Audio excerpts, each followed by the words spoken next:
morning, singing scorpions. Happy Wednesday. Today I want to read you a story called Not Your Typical Dragon.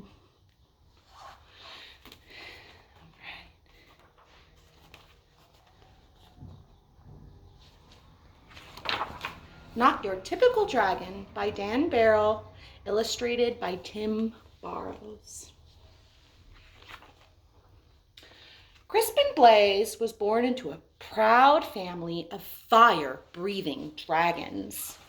Every blaze breathes fire, Crispin's father explained. I breathe fire. Your mother breathes fire. Tomorrow, you turn 7 and you'll breathe fire too. The little dragon imagined all the forests he would burn down. He dreamed of all the castles he would destroy. He also considered boiling water to make tea. But he didn't tell his father that. The next day, Crispin sat among family and friends as a big cake was brought to the table. Who will light the birthday candles? His mother asked. I will, declared Crispin. He could feel a tingling inside his tummy, but when he opened his mouth, fire did not come out. Whipped cream came out, Crispin shouted his father. Dragons breathe fire. I loved whipped cream, said his sister Ashley. The little dragon whisked off to the doctor the next day. Please fix my son, demanded Crispin's father. What seems to be the problem? Asked the doctor. Crispin opened his mouth and breathed, but fire did not come out. Band-Aids came out. Dragons should breathe fire, insisted Crispin's father. We were low on Band-Aids, mumbled the nurse. The doctor sent Crispin home with medicine. He swallowed 2 teaspoons before going to school. It will help you become a real dragon, said his father with a wink. After school, Crispin joined his first fire-breathing practice. One by one, little dragons aimed their fiery breath at stacks of logs until they burst into flames. Crispin stepped up confidently. He could feel the medicine bubbling in his belly, but when he opened his mouth, fire did not come out. Marshmallows came out. Dragons breathe fire, yelled the coach. Isn't that right, class? The other dragons didn't answer. They were too busy looking for pointy sticks for marshmallow roasting. I guess I'm not a real dragon, Crispin thought. He worried that his family would be disappointed, so he ran away. Uh-oh. The world can be a scary place for a little dragon who can't breathe fire. Crispin found a dark cave. I'll be a fireless dragon all by myself. I won't bother anyone, and no one will bother me. An hour later, he had a visitor. I am Sir George, squeaked a thin, tiny knight. Show yourself, dragon, Crispin shouted out of the cave. The thin, skinny knight held up his thin, shiny sword. Do your worst, dragon! Crispin opened his mouth, but fire did not come out.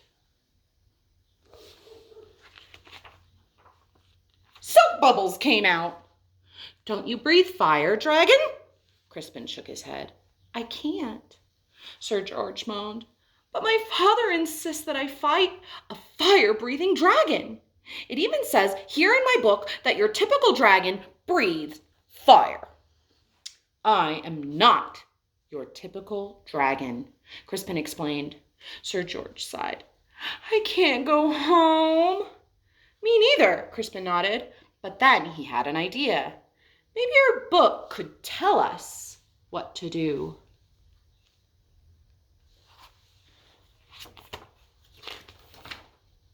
Of course, Sir George searched through the pages. It says it's probably just your diet.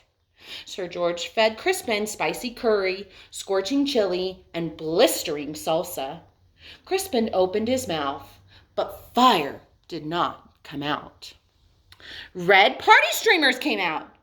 At least they're the right color, said George kindly. Sir George searched through the book again. Aha, it says it's probably your attitude. Sir George showed Crispin how to look mean and angry enough to breathe fire. Crispin opened his mouth, but fire did not come out. Soft, cuddly teddy bears came out.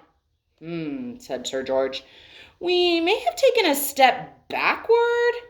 It's no use, Crispin sighed. I'm just not your typical dragon. But Sir George was not ready to give up. Aha! The book says you're too stressed. Sir George made Crispin close his eyes while he described a quiet, relaxing day at the ocean. Do you feel calm? Now imagine 100 skinny knights attacking you. Crispin opened his mouth, but fire did not come out. Beach balls came out. Well, that's just plain weird.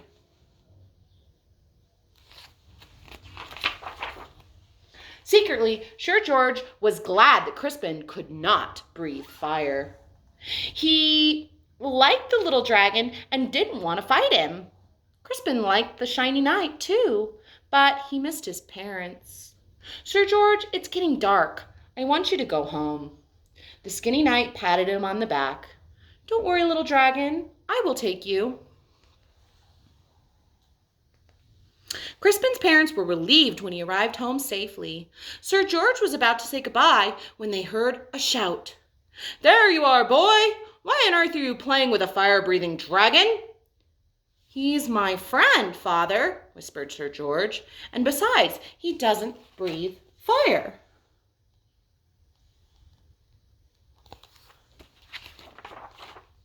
A dragon that doesn't breathe fire? That's the silliest thing I've ever heard, the shiny man laughed. Crispin's father stormed out of the house. My son is not silly. He may not breathe fire, but I certainly do. Crispin's father let out a powerful spray of flames.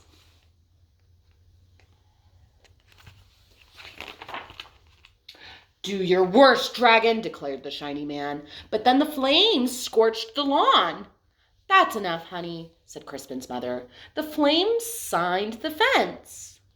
You've made your point, dear. Now stop showing off, she scolded. Then the flames ignited the roof. Crispin's father panicked. I can't stop breathing. You'll burn your house down, cried his mother. You'll burn down the whole neighborhood. Dragons come running from all directions. They knew how to start fires, but no one knew how to stop them. Crispin suddenly felt a tingling in his tummy. He felt a bubbling in his belly.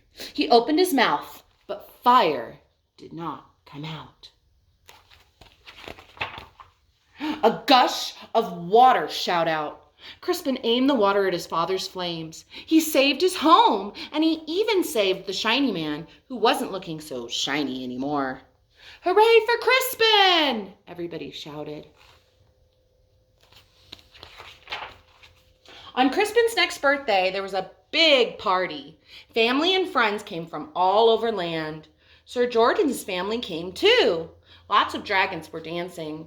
Crispin stood with his mouth open wide. Fire still did not come out. Music came out instead. Your son, said an old uncle to Crispin's father, he's not your typical dragon, is he? No, replied Crispin's proud father. My son is something special. And then he jumped up and danced to Crispin's music too. The end. Always remember to be yourself. Bye.